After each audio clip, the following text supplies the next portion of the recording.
C'est dans un pays du Sud, le Maroc, qu'est née l'Organisation mondiale du commerce.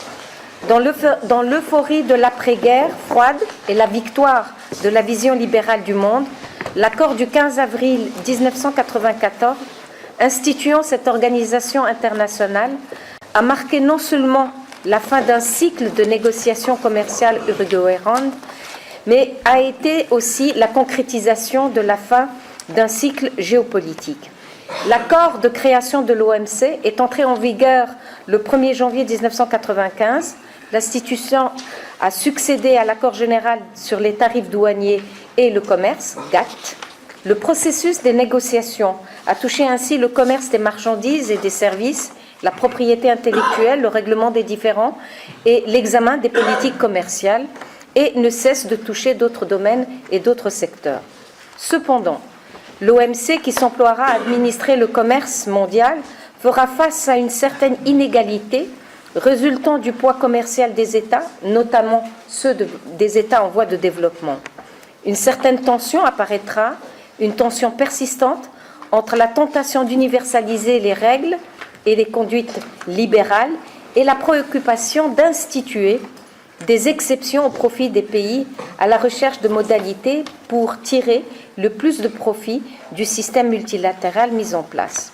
Nous sommes ainsi devant un segment important des relations internationales touchant directement l'économie mondiale dans un contexte de mondialisation où l'économie joue un rôle déterminant dans la construction de la puissance et de la domination. C'est dans ce cadre que nous situons notre conférence d'aujourd'hui, qui sera animée par Monsieur le doyen professeur Azdine Roflan, que nous remercions pour sa disponibilité et sa participation. Son intervention portera sur l'Organisation mondiale du commerce, OMC, et l'inégalité de développement. Je vous remercie. Je vous donne la parole, Monsieur le doyen. Merci. À mon tour, je remercie les organisateurs de m'avoir invité pour participer à ce cycle de conférences par une intervention en rapport, pas avec la géopolitique, mais avec la géoéconomie, dans la mesure où je vais traiter de l'OMC, de l'inégalité de développement. Donc, en se basant sur le traité de Marrakech portant création de l'OMC, on peut dire que parmi les objectifs assignés à cette organisation, il y a deux qui nous intéressent dans le cadre de cette intervention. Le premier objectif, qui est rappelé par le préambule de l'accord de Marrakech portant création de l'OMC, consiste à instaurer un système commercial multilatéral basé sur l'élimination des discriminations dans les relations commerciales internationales. Quant au deuxième objectif en rapport avec cette intervention, et qui est mentionné d'une manière explicite au niveau du préambule de l'accord de Marrakech, l'autre objectif, c'est de permettre aux pays en voie de développement et aux pays les moins avancés, et je cite, de s'assurer une part de la croissance du commerce international qui corresponde aux nécessités de leur développement économique. Donc, le rappel de ces deux objectifs mentionnés au niveau du préambule soulève une interrogation centrale, à savoir comment concilier entre l'élimination de l'ensemble de discriminations ou de toutes sortes de discriminations au niveau des relations commerciales internationales et promouvoir le développement des pays en voie de développement en général et des pays les moins avancés en particulier. Donc le rappel de ces deux objectifs assignés à l'OMC soulève une interrogation centrale relative à la conciliation entre l'élimination des discriminations dans les relations commerciales internationales et la promotion du développement via la réduction des inégalités entre les membres de l'OMC. Et entre parenthèses, actuellement, les trois quarts des membres de l'OMC sont des pays en voie de développement ou des pays moins avancés. Donc avant de voir comment l'OMC a essayé de traiter cette problématique, et avant l'OMC, le GATT, c'est-à-dire le fait concilier entre l'égalité juridique formelle, via l'élimination de l'ensemble des discriminations au niveau des relations commerciales internationales, et promouvoir la finalité du développement. Donc, avant de voir comment l'OMC a essayé de traiter cette problématique, je peux dire en guise d'introduction que la doctrine, et surtout française, a conceptualisé ce qui a été fait avant l'OMC au niveau du GATT et après au niveau de l'OMC en matière de développement a été qualifié par la doctrine française en invoquant deux principes, le principe de l'inégalité compensatrice et le principe de la dualité des normes. Le principe de l'inégalité compensatrice qui cherche à corriger les inégalités de développement par des mécanismes juridiques correcteurs. Quant à la dualité des normes, au principe de la dualité des normes qui était également invoqué par la doctrine française, il consiste à différencier entre les États selon leur niveau de développement, et par voie de conséquence de moduler les droits et les obligations des États membres selon la catégorie auquel on appartient, soit à la catégorie des pays développés ou à la catégorie des pays en voie de développement. Dans la terminologie juridique de l'OMC, on ne parle pas d'inégalité compensatrice, on ne parle pas de dualité des normes, on parle du traitement spécial et différencié des pays en voie de développement. Donc, on parle du traitement spécial et différencié des pays en voie de développement comme un régime dérogatoire à deux principes de base du système normatif de l'OMC, à savoir au principe de non-discrimination et au principe de réciprocité. Donc, pour traiter la problématique sous-jacente à l'objet de cette intervention, c'est-à-dire l'OMC et l'inégalité de développement, je vais essayer de structurer mon intervention autour de deux axes. Le premier est relatif à la consécration graduelle du traitement spécial et différencié comme un mécanisme juridique correcteur des inégalités de développement. Et dans un deuxième axe, je vais essayer, dans la mesure du possible, d'aborder les limites de cette construction juridique au niveau du système normatif de l'OMC, des limites de cette construction juridique, surtout dans un contexte international qualitativement différent, marqué par la prévalence des recettes libérales, par la prolifération des accords commerciaux régionaux et par le recul de l'approche multilatérale en matière de commerce international.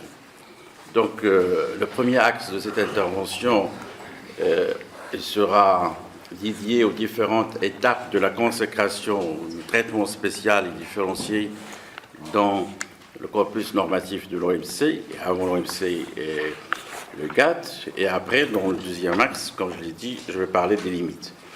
Donc, s'agissant des étapes de la consécration du traitement spécial et différencié dans le système GATT et l'OMC, parce qu'on ne peut pas parler de l'OMC sans parler du GATT, parce que l'OMC il est basé sur l'acquis GATT.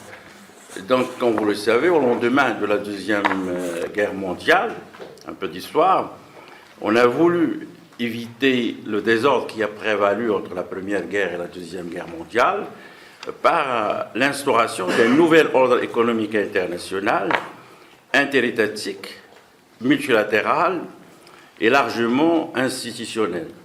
Dans ce contexte, on a convoqué la conférence de Bretton Woods et la conférence de la Havane. La conférence de Bretton Woods a donné naissance au Fonds monétaire international et à la Banque internationale pour la reconstruction et le développement.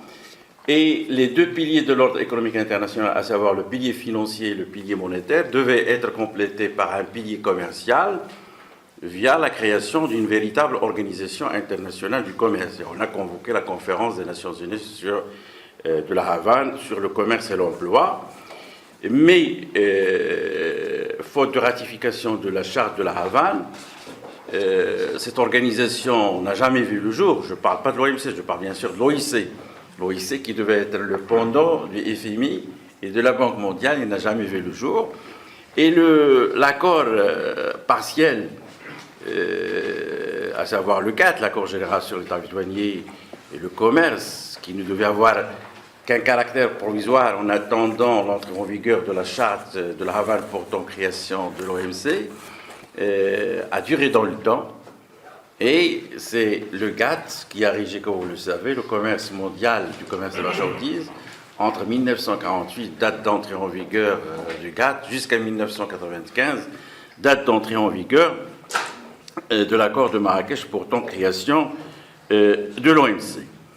Le GATT s'est transformé, comme vous le savez, au fil des ans, qui était à l'origine seulement un accord, mais il s'est transformé au fil des ans en une organisation de facto, en s'institutionnalisant.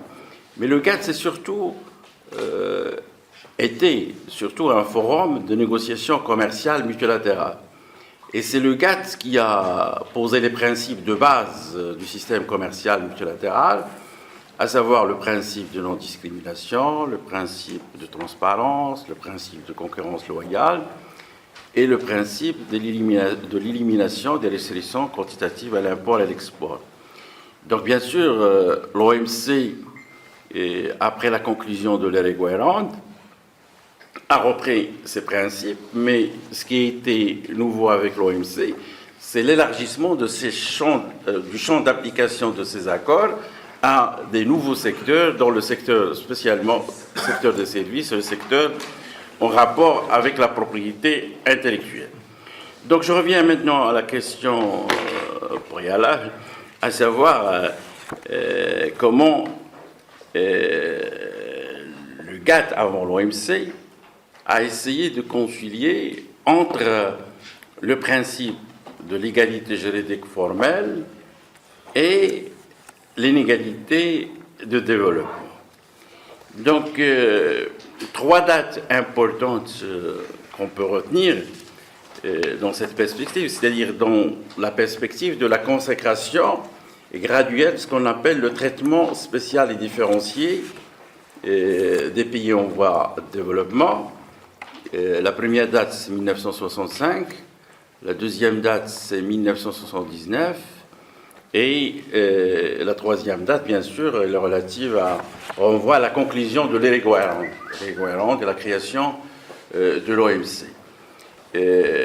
Donc, pour relater tout ça, il faut rappeler que le GATT et l'OMC leur système normatif, il est basé sur un principe fondateur qui est central, à savoir le principe de non-discrimination. Et dans le droit de l'OMC, comme dans le droit avant du GATT, le principe de non-discrimination était exprimé par deux règles, la règle du traitement national et la règle de la nation la plus favorisée. Selon la règle de la nation la plus favorisée, on vise l'égalité de traitement juridique entre toutes les parties contractantes du GATT et maintenant entre tous les membres de l'OMC. Et la règle du traitement national renvoie bien sûr à l'égalité de traitement juridique entre les produits, par exemple en matière de commerce de marchandises, entre les produits nationaux et les produits importés similaires. Donc, s'agissant de ce qui a été entrepris depuis 1965 principalement pour concilier entre l'inégalité de développement et l'égalité juridique formelle, il faut rappeler qu'entre États d'inégal développement, l'égalité juridique formelle favorise les pays développés au détriment des pays en voie de développement. Et je rappelle ici une déclaration qui a été faite par le représentant de l'Inde à la 11e session des parties contractantes du GATT en 1954. Selon cette déclaration, l'égalité de traitement est équitable seulement entre égaux. Donc, pour concilier entre l'égalité juridique formelle et l'inégalité de développement, les pays en voie de développement ont revendiqué, surtout après le processus de décolonisation, leur accès à l'ONU, leur accès au GATT, ils ont revendiqué un traitement juridique différencié et plus favorable, c'est-à-dire adapté à leur situation concrète, et ils ont revendiqué l'introduction de correctifs juridiques dans les relations commerciales Nord-Sud. Et sous l'impulsion de la CNUSED, parce que dans les années 60, on considérait le GATT comme un club de pays riches, et pour exercer une pression sur le GATT dans le sens d'adapter ses règles de base à la condition des pays en voie de développement, on a créé la conférence des Nations Unies sur le commerce et le développement, et à l'occasion de cette première conférence, on a créé le groupe 77. Donc l'action de la CNUSED, la pression exercée par le groupe de 77 à l'intérieur du GATT, en dehors du GATT, au niveau de l'ONU, a amené le GATT à adapter ses principes d'inspiration libérale et ces principes basés sur l'égalité juridique formelle à la condition des pays en voie de développement. Et justement, c'est dans ce sens qu'on a adopté, en 1965, on a ajouté au GATT une nouvelle partie qui s'appelle la partie 4, et la partie, elle est intitulée Commerce et développement. Et selon l'un des articles qui se trouve au niveau de la partie 4, intitulée Commerce et développement, les parties contractantes des pays développés n'attendent pas de réciprocité pour les engagements pris par elles de réduire ou éliminer les droits de douane et autres obstacles au commerce des parties contractantes peu développées. Donc, au niveau des pays d'inégal développement, on va remplacer la réciprocité par la non-réciprocité. Donc, c'est la première réforme juridique importante dans le système normatif initial du GATT et qui va dans le sens de répondre aux revendications des pays en voie de développement relatives à l'adaptation du principe de non-discrimination à la condition spéciale des pays en voie de développement. Mais la réciprocité comme la non-réciprocité sont des règles qui sont observées seulement en matière de négociation commerciale. Ça veut dire que la règle, parce que la négociation au niveau du GATT comme au niveau de l'OMC maintenant, il se fait sur la base de la réciprocité des avantages mutuels. Donc la partie 4 va permettre aux pays en voie de développement de bénéficier de la non-réciprocité.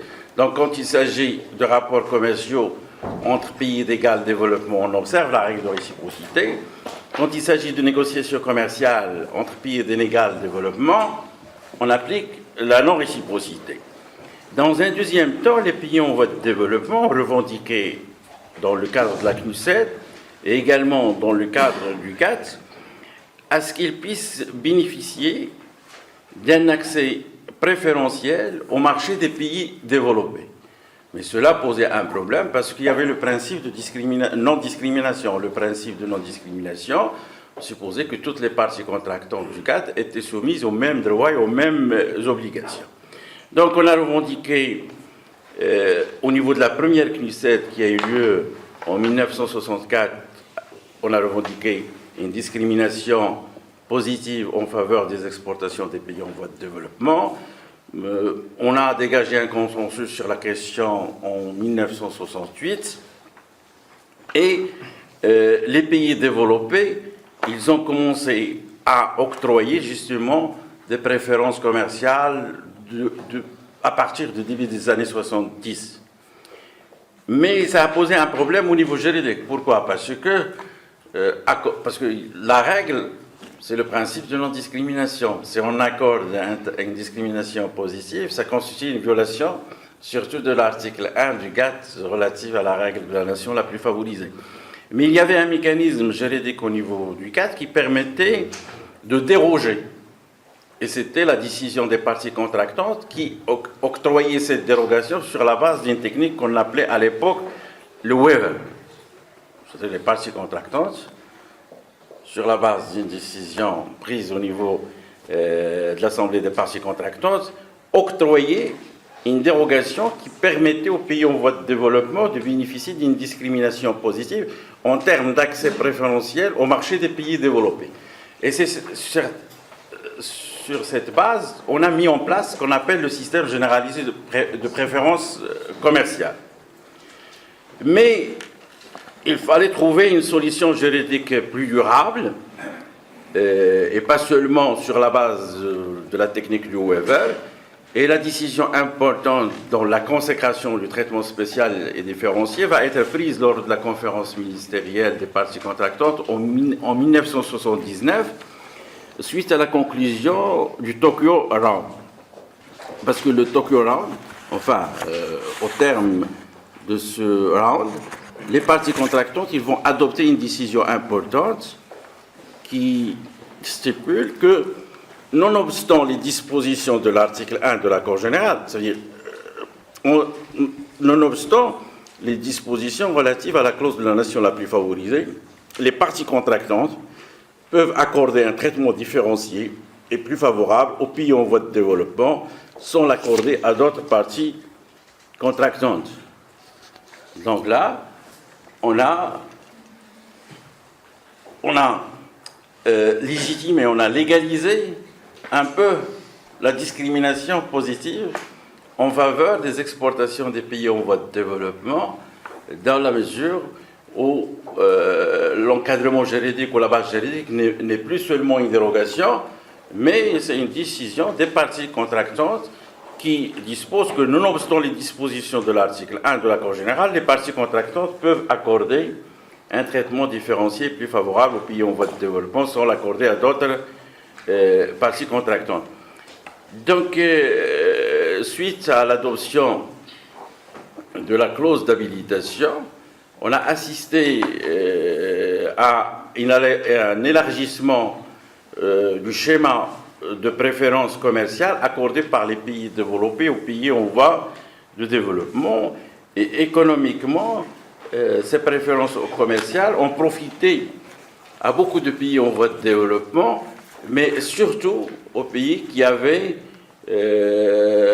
une relative avancée en termes de production industrielle, parce que normalement, ce qui était permis en termes d'accès en franchise au marché des pays développés, c'est surtout les articles manufacturés. Pourquoi? Parce que tout ce qui relevait de l'agriculture n'était pas couvert à l'époque du GATT par le processus de libéralisation du commerce des marchandises.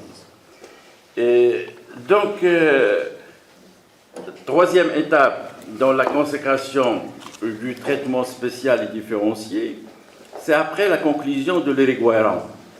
C'est-à-dire après la conclusion de l'Uruguay-Round, on a cherché à renforcer les dispositions juridiques relatives au traitement spécial et différencié au niveau de l'ensemble des accords commerciaux administrés par l'OMC. Parce que du temps du GATT, ça ne concernait que les marchandises. Maintenant, le TSD, on peut dire que c'est une règle transversale, le traitement spécial et différencié, qui concerne le commerce des services, le commerce des marchandises, les droits de propriété intellectuelle, l'accord sur l'agriculture, l'accord sur les vêtements. Enfin, il y a dans tous les accords et instruments juridiques administrés par l'OMC des dispositions relatives au traitement spécial et différencié des pays en voie de développement. Même en matière de règlement différent, parce qu'il y a un mémorandum d'accord sur le règlement différent au niveau de l'OMC, et au niveau de ce mémorandum d'accord sur le règlement différent, il y a des dispositions spéciales qui permettent de traiter les pays en voie de développement et les PMA d'une manière préférentielle.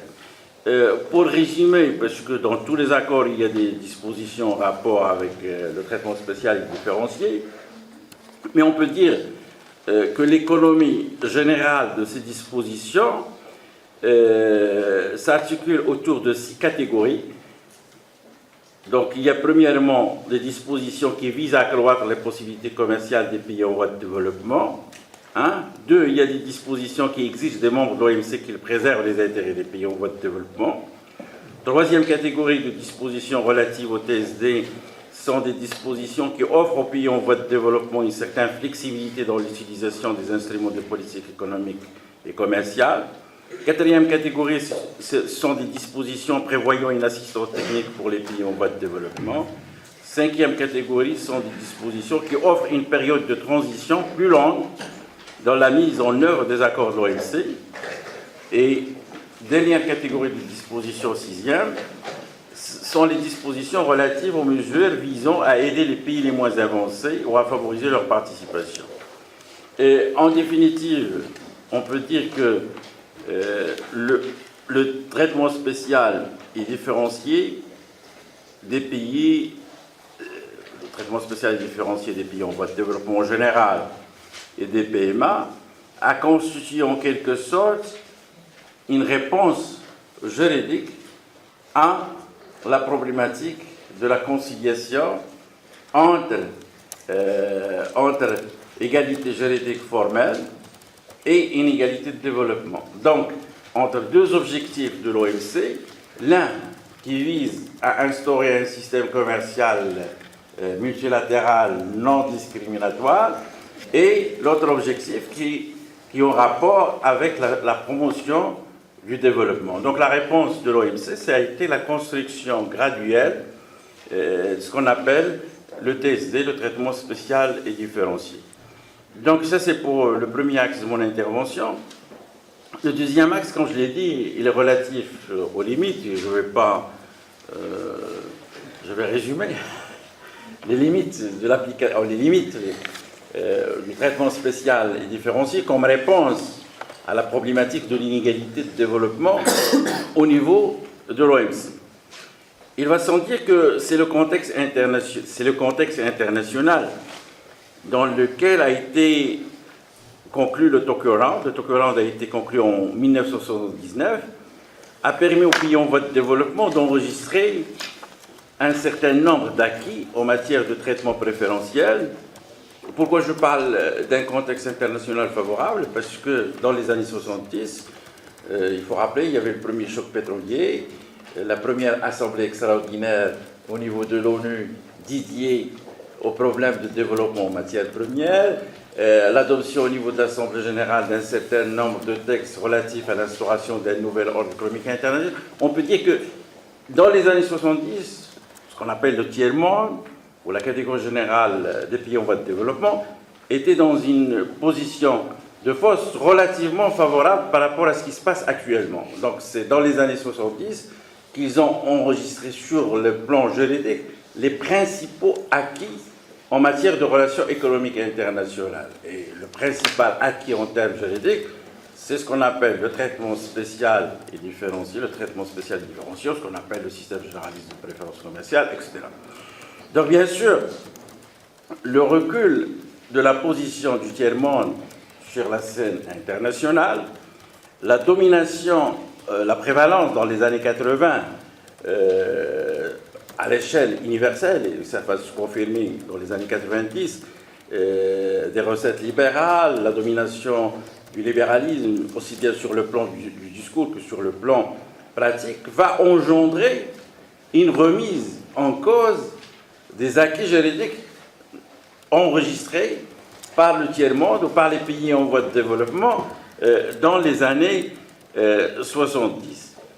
Et cette remise en cause va engendrer dans son siège l'érosion des préférences commerciales accordées aux pays en voie de développement et la généralisation progressive des règles commerciales multilatérales communes à l'ensemble des membres, quel que soit leur niveau de développement. Et le meilleur exemple pour illustrer cela, quand la communauté économique européenne, c'était pas encore l'Union européenne, a conclu un accord avec les pays ACP d'Afrique, Pacifique et Caraïbes, les accords de Lomé. Ces accords de Lomé ont accordé à l'ensemble des pays originaires de ces trois régions un traitement préférentiel en matière de relations commerciales internationales. Mais c'était dans les années 70.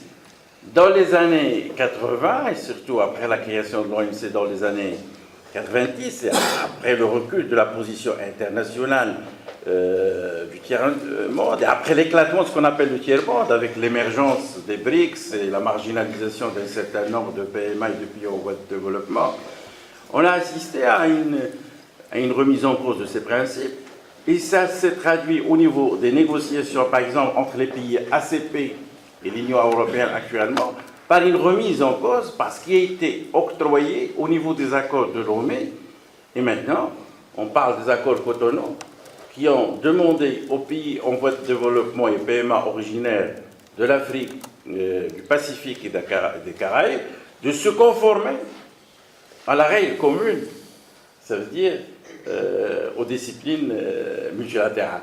Et maintenant, on parle moins de TSD, on parle moins de préférences commerciales, on parle moins de système généraliste de préférences commerciales, on parle de flexibilité, de réciprocité asymétrique. Donc cette évolution sur le plan juridique, sur le plan politique, renvoie bien sûr à ce qui s'est passé au niveau de l'évolution des rapports de force au niveau international, etc. Et justement, ce contexte international, marqué par le recul, par l'éclatement du tiers-monde, il faut le dire, et par le recul de sa position internationale, tous ces facteurs ont impacté négativement les approches multilatérales d'inspiration interventionniste et destinées justement à limiter les excès de marché et à adapter le droit aux réalités économiques et juridiques. Outre les facteurs structurels qui ont affaibli le traitement spécial et différencié et les flexibilités juridiques accordées par le GATT et après par l'OMC aux pays en voie de développement et au PMA, le traitement spécial différencié sur le plan juridique a souffert de sa faible juridicité. Pourquoi? Parce que les dispositions relatives au traitement spécial et différencié dans les instruments juridiques de l'OMC relèvent ce qu'on appelle le soft law et pas du hard law. Et c'est pourquoi justement les pays en voie de développement ont revendiqué dans le cadre du premier cycle initié par l'OMC, à savoir le cycle de Doha, ils ont demandé dans l'agenda de négociation de rendre les dispositions relatives au TSD dans tous les accords administrés par l'OMC, les instruments juridiques de l'OMC, de les rendre plus contraignantes, plus effectives et plus opérationnelles. Donc voilà, j'ai fini, je vous remercie. Merci beaucoup. Merci, monsieur le doyen, pour votre présentation. Très rapidement, comme lors du premier cycle, nous allons laisser la parole à nos deux doctorants. D'accord? Vous avez combien de temps? 5 minutes. 5 minutes. D'accord, pour faire votre proposition d'analyse.